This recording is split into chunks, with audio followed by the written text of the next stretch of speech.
Hey, this is Tim Squires, and just on my way to work this morning, I see people doing these videos while they're driving, so I thought maybe I'd give it a shot.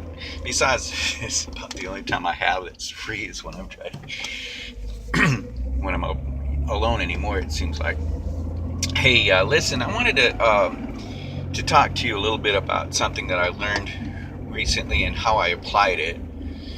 Been watching Bob Proctor in a series called "You Were Born Rich," and one of the things he says in his videos, he was talking about how you get an image of yourself, and you put yourself in the future and see what it is that you want yourself to be.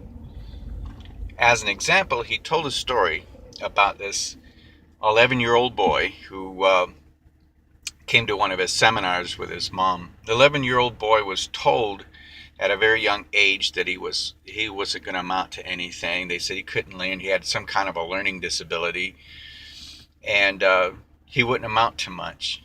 That's what the authorities said to his parents.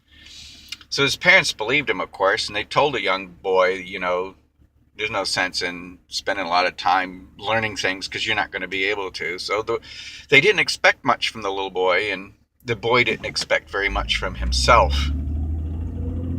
So he was getting poor grades in school, wasn't even trying because everybody told him no sense in trying, right?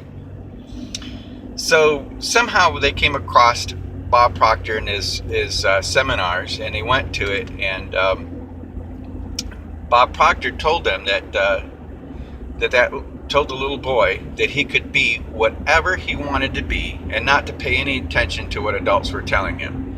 In fact, he told him, he said, do this.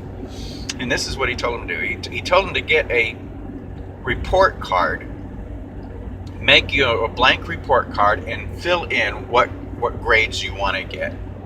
Fill it in, and then put it by your bed so that you could see it and look at it when you get up in the morning and when you go to bed at night. Look at this report card and the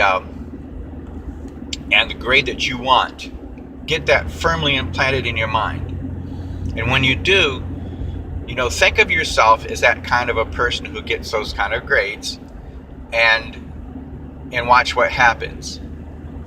And so actually he implanted a seed in that little boy's mind that boy could do whatever he wanted to do, could be whoever he wanted to be.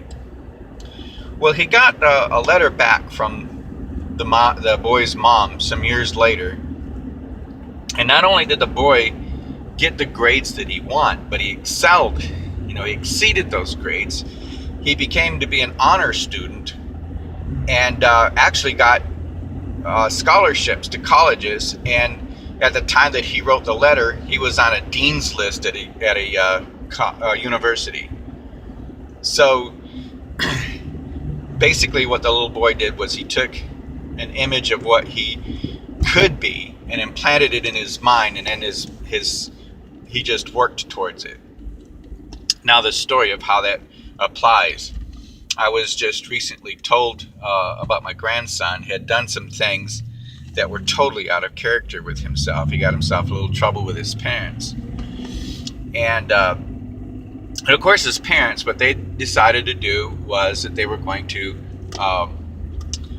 punish him, put him on restrictions, ground him, and, he couldn't be on his electronic devices and that sort of thing. And, well, that's all well and good, but that doesn't help the person. But the problem with my grandson is just like the problem with the little boy. The little boy in Bob Proctor's story just didn't know who he was. And my grandson doesn't know who he is. And so that's what I did. I sat my grandson down and I said, look, we're going to forget about let's forget all about the issues with what you did. That's all past. Let's look in the future to what you want to be.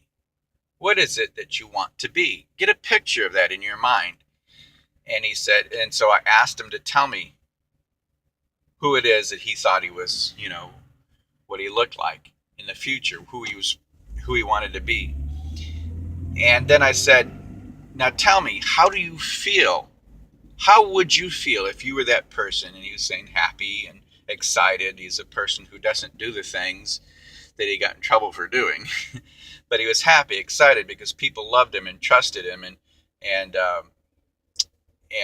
of his his problems were solved in that way.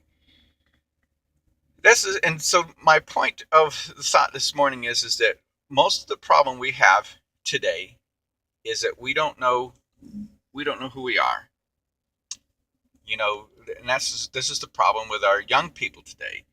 You go to school, they learn how to regurgitate a lot of facts and figures, but they don't work on something that's extremely important, and that is finding out who they are.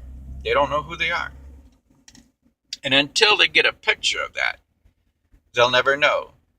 And see, in the Bible, Jesus gave us pretty good pictures who we should be and who we're supposed to be. But what we do with what we're told, the images that we get, if we don't do anything with those images, we'll never move towards them. So instead of, if you come across somebody who's not behaving the way that they're supposed to behave, or even yourself, look at yourself. If things are not going the way that you think that they should go, then perhaps what you should do is to get an image of who you're supposed to be, and then discover how you feel about it, what you think about it, and then what happens is that you begin to move towards it.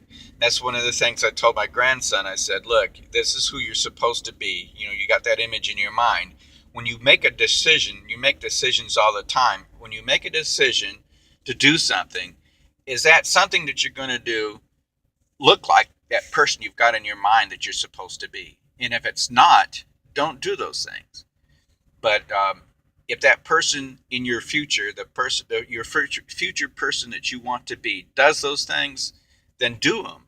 Do the right things and scrap out the bad things, and you will move towards who you want to be.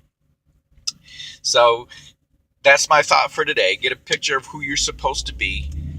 Get a picture of how you're supposed to be, of how you feel about it, what you're thinking, how you're feeling, and then move towards that picture. And that's one way of setting a goal. And anything that doesn't look like it in your life, scrap it. Yeah, just scrap whatever it is, whatever decisions you're making that are not the right decisions, scrap them and become who you're supposed to be. And so that's Tim Squires, and I'm signing off for now.